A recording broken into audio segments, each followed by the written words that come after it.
Hello बच्चों, नमस्कार। मैं भोला यादव। आज आपको रिप्रोडक्शन में हम बताएंगे बच्चे नर जनन अंग, मेल रिप्रोडक्टिव आर्गन। ये बच्चे हैं मेल रिप्रोडक्टिव आर्गन के बारे में आज हमको जानना है, ठीक ना। जो नर का जो मेन रिप्रोडक्टिव आर्गन होता है, पहला होता है वृषण, ठीक है। दूसरा सेकंड जो होता है शुक्रवाहिनी,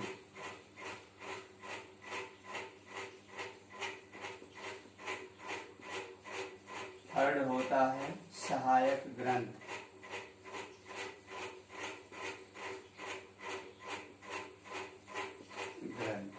और फोर्थ जो होता है वह होता है शीर्षण।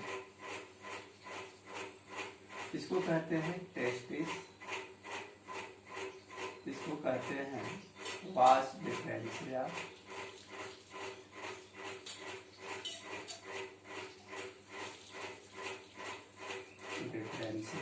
इसको कहते हैं एसेसरी ग्लैंड,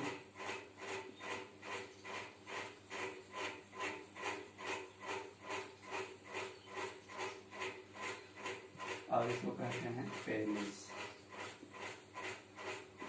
अब इस चीज को बच्चे देखेंगे हम लोग। देखिए, ये जो है ये पोर्शन, यह जो है ये टेस्टिस है, वृषण, ठीक है ना।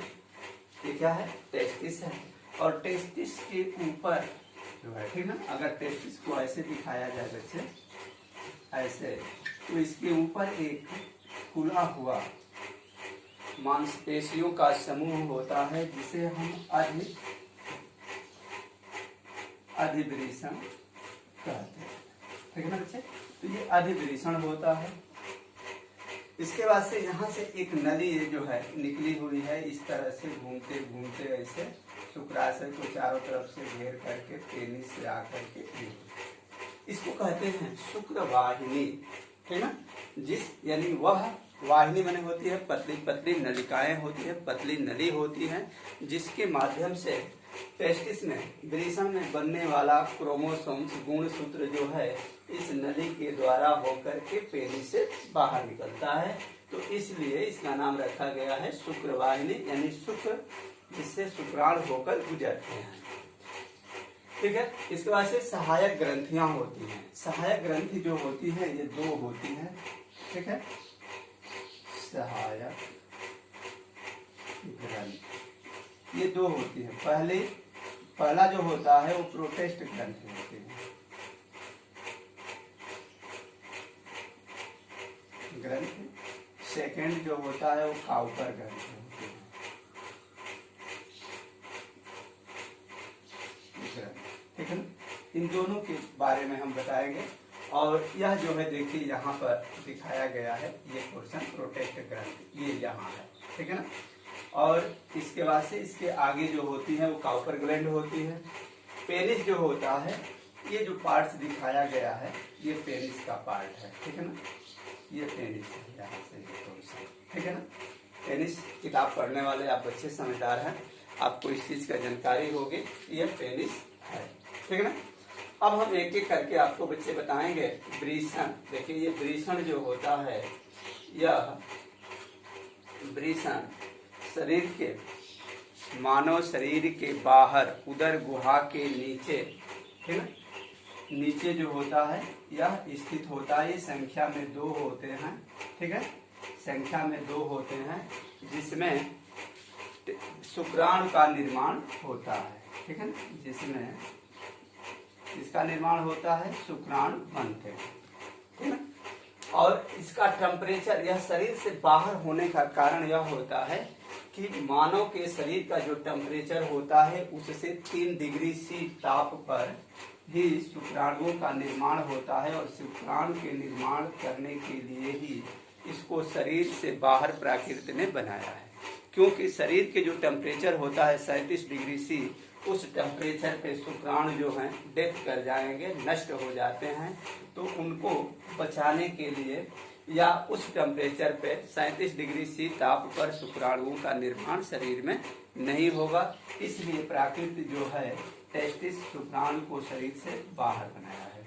इसकी एक और विशेषता होती है, जब ठंडी के सीजन जब होती हैं तो शुक्राणु यह जो टेस्टिस होते हैं यह सिकुड़ कर छोटा हो जाते हैं, जबकि गर्मी के सीजन में यह फैल जाते हैं, बड़े हो जाते हैं ये टेस्टिस।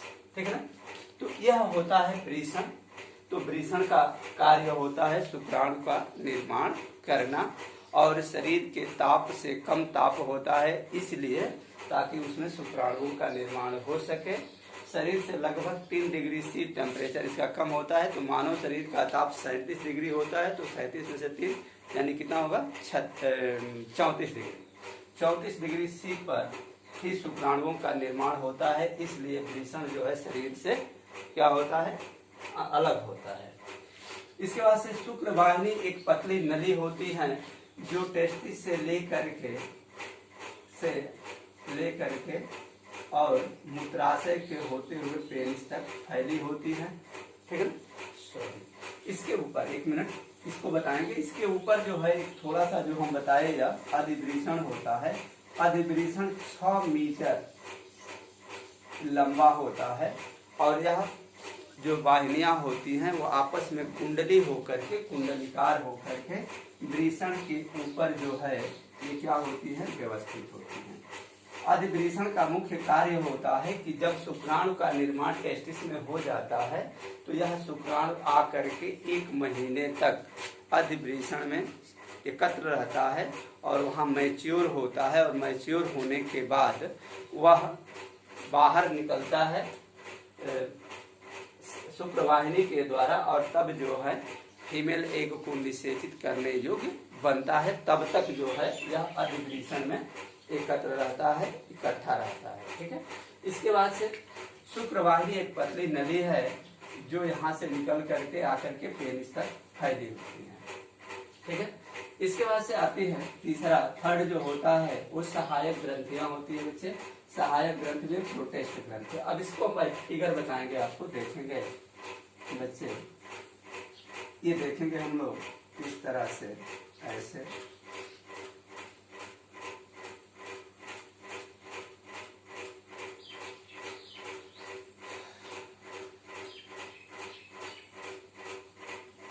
ये होता है। यहाँ पर ये होती है काउपर ग्रंथि, सॉरी प्रोटेस्ट ग्रंथि।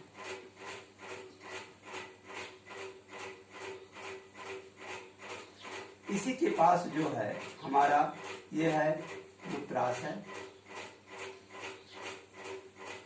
देखिए मूत्राशय, मूत्र नली और शुक्रवाहिनी यही प्रोटेस्ट ग्रंथि के पीछे एक दूसरे से क्या होती है, मिलती है, और मिलने के बाद यहाँ से दोनों एक ही रास्ते से बाहर निकलते हैं। जिस रास्ते से मूत्र बाहर निकलता है उसी रास्ते से शुक्राणु भी शरीर से बाहर निकलते हैं। उसके जस्ट आगे ये प्रोटेस्ट ग्रंथि होती है।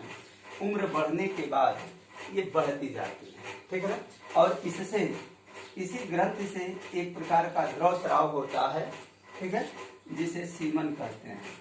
ठीक है, जिसे क्या कहते हैं, सीमन कहते हैं।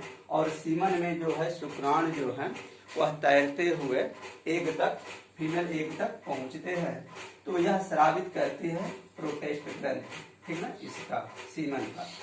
और यह जब उम्र बढ़ती है तो ये उम्र बढ़ने के साथ साथ ये आकार में बढ़ने लगती हैं। और जब आकार में दोनों तरफ से बढ़ती हैं तो जो ये नली है शुक्रवाहिनी, ये तब करके पतली हो जाती है।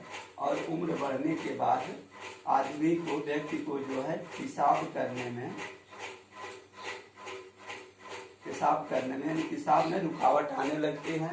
और 45 से 50 वर्ष की उम्र होते होते यह प्रोटेस्ट ग्रंथि अपना कार्य करना बंद कर देती है, अर्थात सीमन का स्राव करना बंद कर देती हैं। तो देखिए इसका 2 कार्य होता है, सीमन का स्राव करना प्रोटेस्ट ग्रंथि का। दूसरा, उम्र बढ़ने के बाद यह प्रजनन क्षमता को चेक कर देती है, रोक देती है। और इससे हानि यह होता है कि आकार में बढ़ती है तो पेशाब करने में परेशानियां होने लगती है उम्र बढ़ने के बाद। ठीक है, तो ये हो जाती है। इसके बाद से काउपर ग्रंथि जो होती है, इससे जो स्रावित जो द्रव होता है वह इस शुक्रवाहिनी को हमेशा नम और मुलायम बनाए रखने का कार्य करती हैं तो ये कार्य होता है बच्चे। नर जनन अंग के 4 पार्ट्स होते हैं। बच्चे इसको पढ़ेंगे, समझेंगे, जो होगा कमेंट करेंगे। Thank you.